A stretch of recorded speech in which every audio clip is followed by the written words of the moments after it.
Saudi वज़ीर ख़ारजा पाकिस्तान के दौरे पर एक बड़े इन्वेस्टमेंट डेलीगेशन के साथ पहुँचे। अभी शाम में वो तशरीफ़ लाएँ और तवक्को ये है कि कल किसी वक्त दोनों foreign ministers, Saudi foreign ministers भी और पाकिस्तान से इसहाक़ डार जो हैं वो भी मुश्तरका एक प्रेस कॉन्फ्रेंस में खिताब करेंगे। उसके अंदर कुछ मनसूबों का ऐलान किया जाएगा।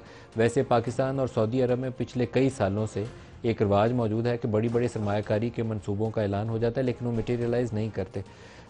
तकरीबन 3 दफ़ा, अगर मैं गलती नहीं कर रहा, तो ऑयल रिफाइनरी के मंसूबे का ऐलान हो चुका है मुख्तलिफ़ हुकूमतों में, बशमूल PTI के दौरे हुकूमत में, जब उन्होंने आकर कहा था कि आपका भाई है MBS सऊदी अरब के अंदर, जो मसला होगा हम एड्रेस करेंगे। लेकिन आज तक वो ऑयल रिफाइनरी मटीरियलाइज़ नहीं हुई और उसमें सारा सऊदीज़ का कसूर नहीं है।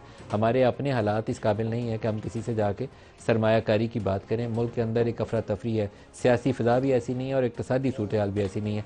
एट बेस्ट हम आजकल ये करते हैं कि दोस्त मुल्कों के आगे जाके हाथ जोड़ते हैं कि हमारे स्टेट बैंक में कुछ पैसे रखवा दो, क्योंकि अपने रिजर्व इतने हैं नहीं हैं। तो उसके लिए हमने UAE से, कतर से, चाइना से, उनसे भी पैसे लिए हैं और सबसे बड़े डिपॉजिट्स वो सऊदी गवर्नमेंट से लिए हैं। $3 बिलियन हमने पहले उनसे उधार लेकर स्टेट बैंक में रखा हुआ है, जिसको हम इस्तेमाल नहीं कर सकते, सिर्फ इस शर्त पर रखा हुआ है कि ये रिजर्व दिखाने के होंगे, खाने के नहीं होंगे, हम उनको खाएंगे नहीं।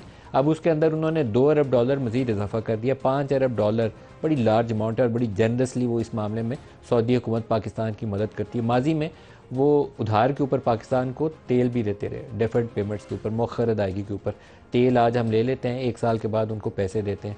तो सऊदीज़ इस तरह की मदद हमारी कर देते हैं, लेकिन जब तक पाकिस्तान में कोई बड़ी सरमायाकारी ना आए और मुल्क के अंदर एक्सपोर्ट्स और रोज़गार के मौके दोनों के लिए काम ना किया जाए, हम इस मुश्किल से निकल नहीं सकते। एक भंवर है जिसके अंदर हम फंस चुके हैं और उसी के अंदर गिरते जा रहे हैं, अंदर ही अंदर, अंदर ही अंदर।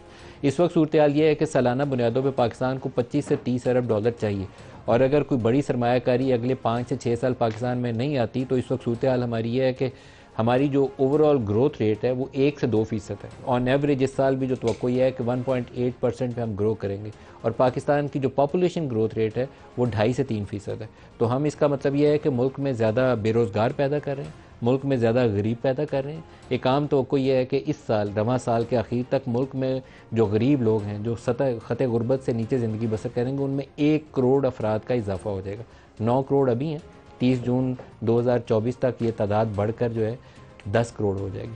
तो इनको रोटी पानी कैसे खिलाएंगे? वो BISP बना के पूरी कौम को हम बेकारी अगर बना के चलाने की कोशिश करेंगे, वो भी सस्टेनेबल मॉडल नहीं है। तो हमें मदद चाहिए सरमायाकारी के लिए। ऐसी इंडस्ट्रीज़ जो एक्सपोर्ट बेस्ड इंडस्ट्रीज़ हैं, उसके अंदर सरमाया है, वो हमारी सर्वाइवल और बका का वाहिद रास्ता है, लेकिन उसके लिए सियासी फ़िज़ा साजगार नहीं है।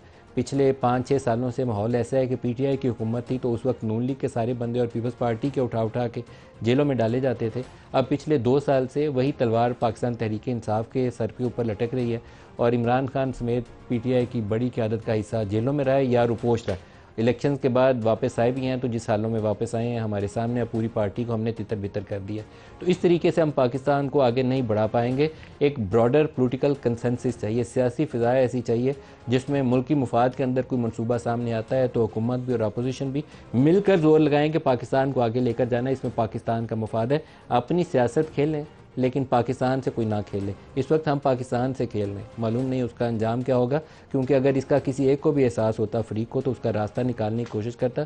हम उसका रास्ता निकालने की कोशिश ही नहीं कर रहे, सिर्फ अपनी अपनी ईगोज़ को सेटिस्फाई करने की कोशिश कर रहे हैं, उससे आगे नहीं देख रहे, और ये रास्ता तबाही का रास्ता है। सऊदी विज़िट की तरफ ही आएंगे, प्रोग्राम का आगाज़ उसी से करते हैं। ईरानियन प्रेसिडेंट वो भी पाकिस्तान आ रहे हैं, और आई थिंक उनका मुंतखब होने के बाद पाकिस्तान का पहला सरकारी दौरा है, खुश आइंद है। हमारे हमसाया ममालिक के साथ अगर तल्लुकात में मजबूती आती है, तो इससे बेहतर तरक्की का कोई रास्ता नहीं है कि हम इलाकाई ममालिक के साथ तल्लुकात बेहतर करके ट्रेड भी बढ़ाएं और अपने बॉर्डर्स उनको भी महफूज बनाएं।